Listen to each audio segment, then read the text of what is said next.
Welcome to the Hindu analysis of 28 July 2020. ഇന്ന് നമ്മൾ analyse ചെയ്യുന്നത് needed a map for India's foreign policy എന്ന സ്റ്റാൻലി ജോഷിയുടെ എഡിറ്റോറിയലാണ്. ഈ ടോപ്പിക്ക് GS2ലെ ഇൻ്റർനാഷണൽ റിലേഷൻസ് എന്ന ടോപ്പിക്കിന് കീഴിൽ വരുന്ന സബ്ജക്റ്റാണ്. ഇന്ത്യയുടെ അയൽരാജ്യങ്ങളുമായുള്ള ബന്ധം ഇതിനു മുൻപ് എങ്ങനെയായിരുന്നു, ഇപ്പോഴെങ്ങനെയാണ്, എന്തുകൊണ്ടാണ് ഇങ്ങനെ ആയിരിക്കുന്നത്, അതിനുള്ള സൊല്യൂഷൻസ് എന്നിവയാണ് ഈ എഡിറ്റോറിയലിൽ വിശകലനം ചെയ്യുന്നത്. സൗത്ത് ഏഷ്യയിലും ഇന്ത്യൻ ഓഷ്യൻ റീജിയനിലും ഇന്ത്യ വളരെ വലിയ ശക്തിയായിരുന്നു. SAARC south Asian association for regional കോർപ്പറേഷനിൽ ഇന്ത്യ ഡിഫാക്ടോ ലീഡറായിരുന്നു. മറ്റ് രാജ്യങ്ങളുമായുള്ള ബന്ധം കണക്കിലെടുക്കുമ്പോൾ നേപ്പാളുമായി ചരിത്രപരമായും സാമൂഹികപരമായും ഇന്ത്യക്ക് വളരെ അടുത്ത ബന്ധമുണ്ടായിരുന്നു. ശ്രീലങ്കയിലും ബംഗ്ലാദേശിലും ഇന്ത്യക്കുണ്ടായിരുന്ന സാമൂഹിക മമതയും സ്വാധീനവും വളരെ വലുതാണ്. അഫ്ഗാനിസ്ഥാനിൽ പോസ്റ്റ് താലിബാൻ പീരീഡിൽ ഇന്ത്യക്ക് ഒരുപാട് ബില്യൺ ഡോളേഴ്സ് വിലമതിക്കുന്ന ഇൻവെസ്റ്റ്മെൻ്റ് ഉണ്ടായിരുന്നു. ഇറാനിലാകട്ടെ ഇറാൻ വഴിയാണ് ഇന്ത്യ സെൻട്രൽ ഏഷ്യൻ പ്രൊജക്റ്റിലേക്ക് കടന്നു ചെന്നത്. ചൈനയുമായി മത്സരിക്കുന്നതിനോടൊപ്പം തന്നെ അവരുമായി ഒരു സഹകരണ ബന്ധമുണ്ടായിരുന്നു ഇന്ത്യക്ക്. കുറച്ചു നാൾ മുൻപ് വരെ ഇന്ത്യയുടെ ബന്ധം മറ്റു രാജ്യങ്ങളുമായി ഇങ്ങനെയൊക്കെ ആയിരുന്നുവെങ്കിലും ഇന്നത്തെ ഇന്ത്യയുടെ അയൽരാജ്യങ്ങളുമായുള്ള ബന്ധത്തെ ലേഖകൻ വിശേഷിപ്പിക്കുന്നത് gravest national security crisis within 20 years എന്നാണ്. ഇന്ത്യ 20 വർഷങ്ങൾക്കുള്ളിൽ കടന്നുപോയിട്ടുള്ളതിൽ വെച്ച് ഏറ്റവും ഭീകരമായ ദേശീയ സുരക്ഷാ പ്രതിസന്ധിയിലൂടെയാണ് ഇന്ത്യ കടന്നു പോകുന്നത് എന്നാണ് ലേഖകൻ പറയുന്നത്. ചൈന ലൈൻ ഓഫ് ആക്ച്വൽ കൺട്രോളിൽ വെസ്റ്റേൺ സെക്ടറിലെ ലൈൻ ഓഫ് ആക്ച്വൽ കൺട്രോളിലെ അവരുടെ നിലപാട് മാറ്റിയിരിക്കുന്നു. 45 വർഷങ്ങൾക്ക് ശേഷം ആദ്യമായി ഏറ്റുമുട്ടലുകളിൽ മരണം സംഭവിച്ചു. സാർക്കുമായുള്ള ബന്ധവും വഷളായിരിക്കുന്നു. നേപ്പാൾ ആവട്ടെ പുതിയ നേപ്പാൾ മാപ്പ് സ്വീകരിച്ചുകൊണ്ട് ഇന്ത്യയുമായുള്ള അതിർത്തി തർക്കങ്ങൾ വീണ്ടെടുത്തിരിക്കുന്നു. ഇന്ത്യൻ ഓഷ്യൻ റീജിയനിൽ വളരെ വലിയ ഇൻഫ്രാസ്ട്രക്ചർ ഡെവലപ്മെൻറ്റ്സ് നടത്തുന്ന ശ്രീലങ്ക ചൈനയുമായി ചേർന്നിരിക്കുന്നു. സിറ്റിസൺഷിപ്പ് അമെൻമെൻറ്റ് ആക്ടിന് ശേഷം ബംഗ്ലാദേശുമായുള്ള ബന്ധവും അത്ര സൗഹാർദ്ദപരമല്ല. അഫ്ഗാനിസ്ഥാനുമായുള്ള ഇന്ത്യയുടെ ബന്ധവും വളരെ വലിയ മാറ്റങ്ങൾക്ക് വിധേയമായിക്കൊണ്ടിരിക്കുകയാണ്. ഇന്ത്യ അഫ്ഗാനിസ്ഥാനിലെ മൾട്ടി പാർട്ടി ടോക്സിൽ നിന്ന് പുറത്തായി കഴിഞ്ഞിരിക്കുന്നു. ഇറാൻ ആവട്ടെ gulf of Chabahar Zahedan railway link project gulf of ഒമാനുമായി ഇറാനെ ബന്ധിപ്പിക്കുന്ന Chabahar Zahedan railway link project ഇന്ത്യയെ കൂടാതെ ഇനാഗ്രേറ്റ് ചെയ്ത് കഴിഞ്ഞിരിക്കുന്നു. ഇങ്ങനെയൊക്കെ ഇന്ത്യയുടെ ബന്ധം മറ്റു രാജ്യങ്ങളുമായി വഷളാവാൻ ലേഖകൻ 3 പ്രധാന കാരണങ്ങളാണ് പറയുന്നത്. ഒന്ന്, US-ഉമായി ഇന്ത്യ കൂടുതൽ അടുത്തിരിക്കുന്നു. ഇത് ചരിത്രപരമായ ആവശ്യമാണ് എങ്കിലും ഇന്ത്യ US-ൻ്റെ പോളിസികളുമായി കൂടുതൽ അടുത്തത് ഒരു കാരണമായി ലേഖകൻ പറയുന്നു. രണ്ടാമത്തത് രാജ്യത്തിനകത്തെ പൊളിറ്റിക്സിലേക്ക് കൂടുതൽ ഫോക്കസ് ചെയ്തത് മറ്റൊരു കാരണമായി പറയുന്നു. മൂന്നാമത്തത് അമിതമായ ആത്മവിശ്വാസം ഇന്ത്യക്ക് വിനയായി എന്നും ലേഖകൻ പറയുന്നു. ഒന്നാമത്തെ കാരണത്തിലേക്ക് നമുക്ക് കൂടുതൽ ശ്രദ്ധിച്ചു നോക്കാം. മൾട്ടിലാറ്ററലിസമാണ് ഇന്ത്യക്ക് ബദ്ധത എന്നും മൾട്ടിലാറ്ററലിസത്തിനോട് ആണ് എന്ന് ഒഫീഷ്യലി പറയുന്നുവെങ്കിലും ഇന്ത്യക്ക് ചരിത്രപരമായ കാരണങ്ങൾ കൊണ്ട് ഇന്ത്യക്ക് അത് മാറ്റേണ്ടി വന്നു. എന്തൊക്കെ തീരുമാനങ്ങൾ ഇന്ത്യ എടുത്താലും അതിനൊക്കെ അടിസ്ഥാനം ഇന്ത്യയുടെ നയതന്ത്ര നിഷ്പക്ഷതയായിരിക്കും എന്ന് പറഞ്ഞതിനും കാലങ്ങളായി ഇറോഷൻ വന്നു. അത് ഒരു പ്രത്യേക ഗവൺമെൻറ്റിനെ കുറ്റപ്പെടുത്തിയല്ല ലേഖകൻ പറയുന്നത്. അത് കാലങ്ങൾക്ക് മുൻപും വന്നുകൊണ്ടിരിക്കുന്ന ഗവൺമെൻറ്റുകളെ എല്ലാം ഇങ്ങനെ തന്നെയാണ് അവരുടെ സ്ട്രാറ്റജിക് നയതന്ത്ര നിഷ്പക്ഷതയ്ക്ക് എതിരായിട്ടാണ് പ്രവർത്തിച്ചുകൊണ്ടിരിക്കുന്നത് എന്നതും ഒരു കാരണമായി ലേഖകൻ പറയുന്നു. ഒന്നാമത്തതിൽ തന്നെ മൂന്നാമതായിട്ട് യുഎസിൻ്റെ താല്പര്യങ്ങൾക്കനുസരിച്ച് ഇന്ത്യയുടെ പോളിസീസ് നിർമ്മിച്ചതും ഇന്ത്യക്ക് വിനയായി. ഇതിന് ഏറ്റവും വലിയ ഉദാഹരണമായി ലേഖകൻ പറയുന്നത് ഇറാനുമായി ഇന്ത്യയുടെ ബന്ധം വഷളാവാനുള്ള കാരണമാണ്. ഇറാനുമായി 2003 ചബഹാർ പോർട്ടിനുള്ള എഗ്രിമെൻറ്റ് സൈൻ ചെയ്തത്. എന്നാൽ US-ൻ്റെ സമ്മർദ്ദം മൂലം പിന്നീട് ഈ എഗ്രിമെൻറ്റിൽ നിന്ന് പിന്മാറേണ്ടി വന്നു. ഈ എഗ്രിമെൻ്റ് സൈൻ ചെയ്തിരുന്നെങ്കിൽ ഇന്ത്യക്ക് ഈ എഗ്രിമെൻറ്റിൽ പങ്കാളിയായിരുന്നെങ്കിൽ ഇന്ത്യക്ക് പാകിസ്ഥാനിലൂടെ കടന്നു പോകാതെ പാകിസ്ഥാനെ അവോയ്ഡ് ചെയ്തുകൊണ്ട് സെൻട്രൽ ഏഷ്യയിലേക്ക് പോകാനുള്ള ഒരു റൂട്ട് ലഭിച്ചിരുന്നേനെ. പക്ഷേ ഇതൊക്കെ ലഭിക്കുമായിരുന്നിട്ടും ഇന്ത്യക്ക് US-ൻ്റെ സമ്മർദ്ദം മൂലം ചബഹാർ പോർട്ട് പ്രൊജക്റ്റ് ഉപേക്ഷിക്കേണ്ടി വന്നു. ഈ ചബഹാർ പോർട്ട് പ്രൊജക്റ്റ് ഉപേക്ഷിക്കുക മാത്രമല്ല, ഇറാനുമായിട്ടുണ്ടായിരുന്ന ട്രേഡ് ബന്ധങ്ങളെല്ലാം ഇന്ത്യ മുറിച്ചു കളഞ്ഞു, ഇന്ത്യ ഉപേക്ഷിച്ചു. പിന്നീട് Iran trade deal 2015 India enter ചെയ്തു. അതിൽ ഈ എണ്ണ വാങ്ങിക്കുവാനുള്ള കരാറും ചബഹാർ പോർട്ടിൻ്റെ വർക്കും ഉൾപ്പെട്ടിരുന്നു. നരേന്ദ്രമോദി തെഹ്റാനിലേക്ക് പോയി അഫ്ഗാനിസ്ഥാനും ഇറാനുമായി ട്രൈലാറ്ററൽ കണക്ടിവിറ്റി എഗ്രിമെൻ്റ് സൈൻ ചെയ്തു. പക്ഷേ US 2018 ഇറാൻ ട്രേഡ് ഡീലിൽ നിന്ന് പിൻവാങ്ങിയപ്പോൾ ഇന്ത്യക്കും അതിൽ നിന്ന് US-ൻ്റെ സമ്മർദ്ദം മൂലം പിൻവാങ്ങേണ്ടി വന്നു. അങ്ങനെ ആ പിന്മാറ്റത്തോടു കൂടി ഇന്ത്യ ഇറാനിൽ നിന്ന് ഇന്ത്യയിലേക്കുള്ള എണ്ണ ഇറക്കുമതി 0 ആക്കി കുറച്ചു. ഇങ്ങനെ US-ൻ്റെ പോളിസികൾക്കനുസരിച്ച് ഇന്ത്യയുടെ പോളിസികൾ മാറ്റിക്കൊണ്ടിരിക്കുന്നതിൻ്റെ വ്യക്തമായ കാരണം ഇന്ത്യക്കുണ്ട്. കാരണം ഈ US-ൻ്റെ ഡിഫൻസും മിലിറ്ററിയുമായി കൂടുതൽ ആഴത്തിലുള്ള ബന്ധം ഇന്ത്യ സ്ഥാപിച്ചുകൊണ്ടിരിക്കുകയാണ്. ഈ US-ൻ്റെ ആവശ്യം എന്താണെന്ന് വെച്ചിട്ടുണ്ടെങ്കിൽ ഇന്ത്യയും ഇത് ഇങ്ങനെ ആഴപ്പെടുത്തുന്നതിൻ്റെ കാരണം US-ന് ഇന്ത്യൻ ഓഷ്യൻ റീജിയനിലും പസഫിക് റീജിയനിലും ചൈനയുടെ മേധാവിത്വം അവസാനിപ്പിക്കുവാൻ വേണ്ടി ഇന്ത്യ കൂടുതൽ ഉയർന്നു വരുവാൻ US ആഗ്രഹിക്കുന്നു. ഇതുകൊണ്ടാണ് യുഎസുമായിട്ടുള്ള മിലിറ്ററി ഡിഫൻസ് കൂടുതൽ ആഴപ്പെടുത്തിക്കൊണ്ടിരിക്കുന്നത്. അങ്ങനെയാണ് logistics exchange memorandum of agreement India sign ചെയ്യുന്നത്. എന്താണ് ഈ logistics exchange memorandum of agreement? Logistics exchange memorandum of agreement logistics support എഗ്രിമെൻറ്റിൻ്റെ ഒരു ഇന്ത്യക്ക് വേണ്ടിയുള്ള സ്പെസിഫിക് വേർഷനാണ്. Logistic support agreement US military to military corporation ഉള്ള പല കൺട്രികളുമായിട്ട് സൈൻ ചെയ്യുന്ന എഗ്രിമെൻ്റാണ് ലോജിസ്റ്റിക് സപ്പോർട്ട് എഗ്രിമെൻറ്റ്. ഈ ലോജിസ്റ്റിക് സപ്പോർട്ട് എഗ്രിമെൻറ്റ് US പല കൺട്രികളുമായി സൈൻ ചെയ്യുന്ന 3 ഫണ്ടമെൻ്റൽ എഗ്രിമെൻറ്റ്സിനുള്ളിൽ വരുന്നതാണ്.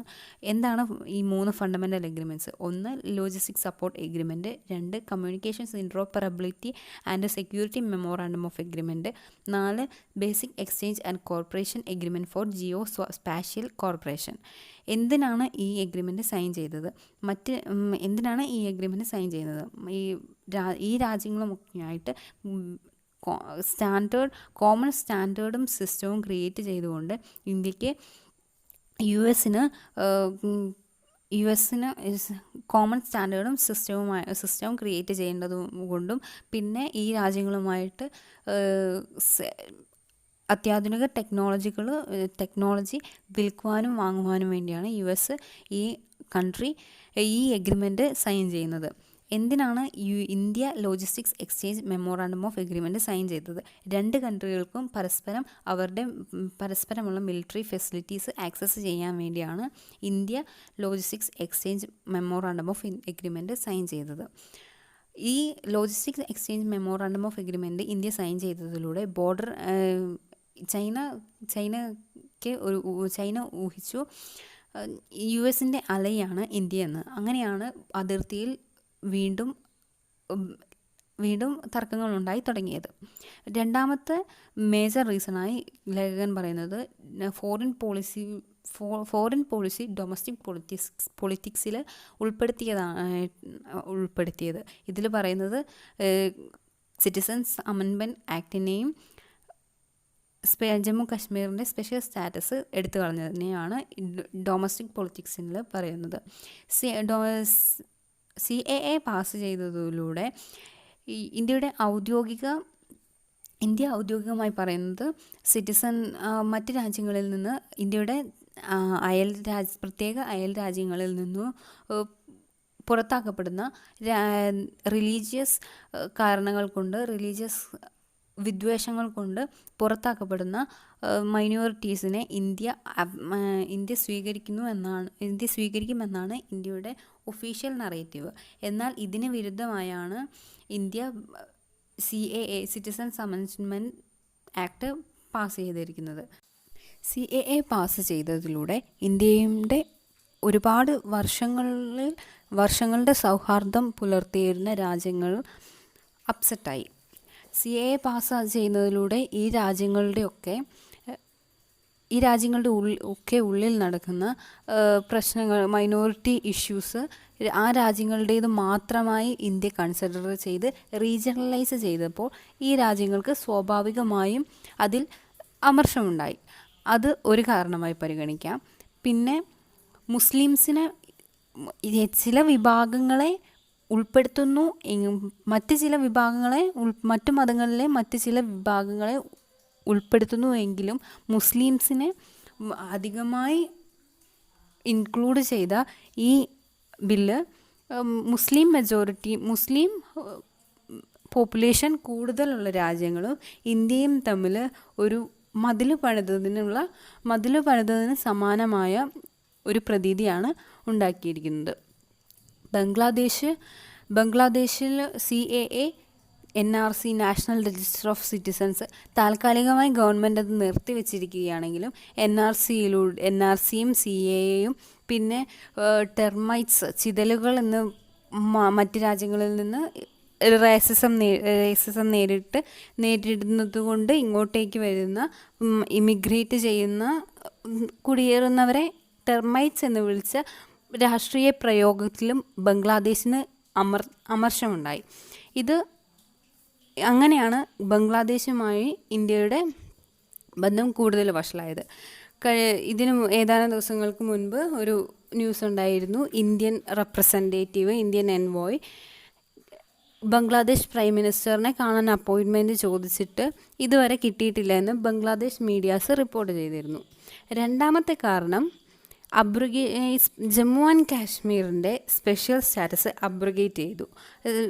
സ്റ്റാറ്റസ് എടുത്തു കളഞ്ഞതിലൂടെ ഒരുപാട് നാൾ കാശ്മീർ വാലിയിൽ ഫണ്ടമെൻ്റൽ റൈറ്റ്സ് സസ്പെൻഡ് ചെയ്യേണ്ടി വന്നു.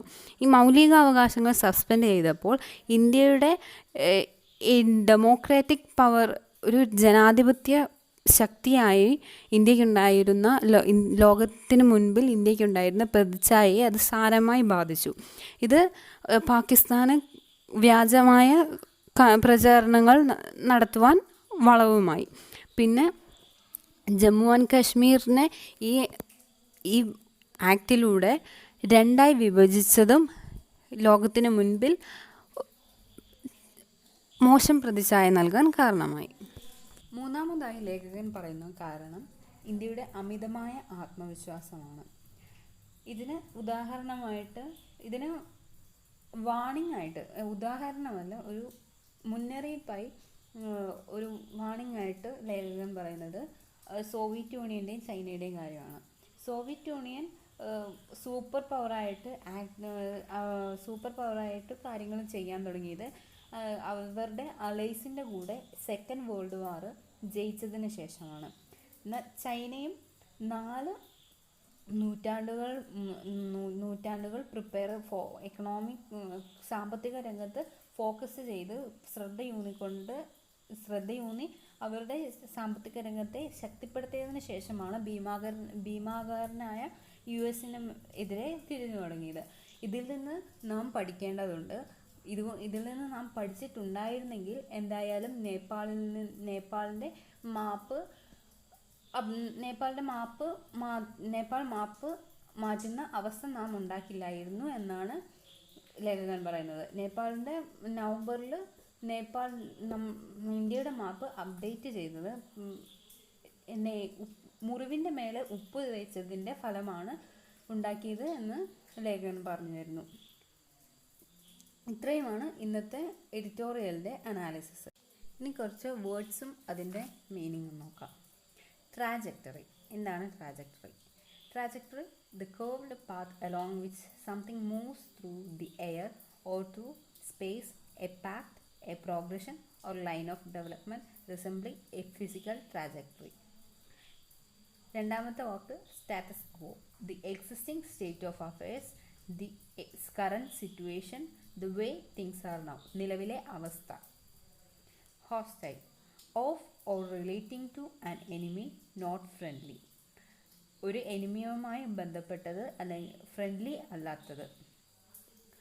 ഹാവിങ്, ഇതേ വാക്ക് ഹോസ്റ്റൈലിൻ്റെ തന്നെ മീനിങ് ആണ്. Having or showing unfriendly feelings, pleasant, unpleasant, സൗഹാർദ്ദപരമല്ലാത്ത feelings. Peruse, to look at or read something in an informal or relax or very careful way.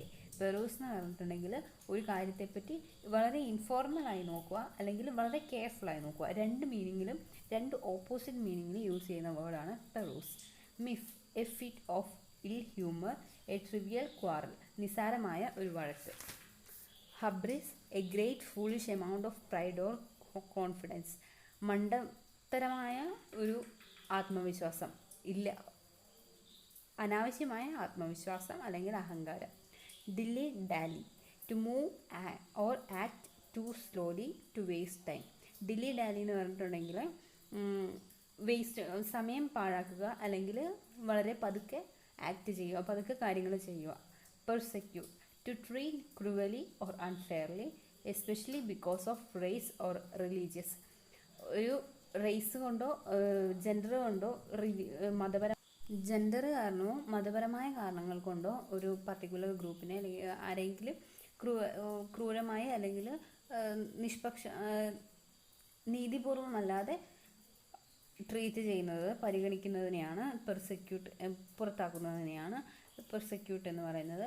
Wedge, piece of wood, one point end and other thick end. കുന്തം പോലെയുള്ള ഒരു wood, piece of wood, ഒരു point മൂർച്ചയേറിയതും മറ്റൊരു point കട്ടി കൂടിയതും, കുന്തം പോലെ ഇരിക്കുന്ന ഒരു കൺട്രി മറ്റൊരു കൺട്രിയിലേക്ക് അയക്കുന്ന, മറ്റൊരു കൺട്രിയിലെ ഗവൺമെൻറ്റുമായിട്ട് ഡീൽ ചെയ്യാൻ വേണ്ടി അയക്കുന്ന മറ്റൊരാളെയാണ് എൻവോയ് എന്ന് പറയുന്നത്.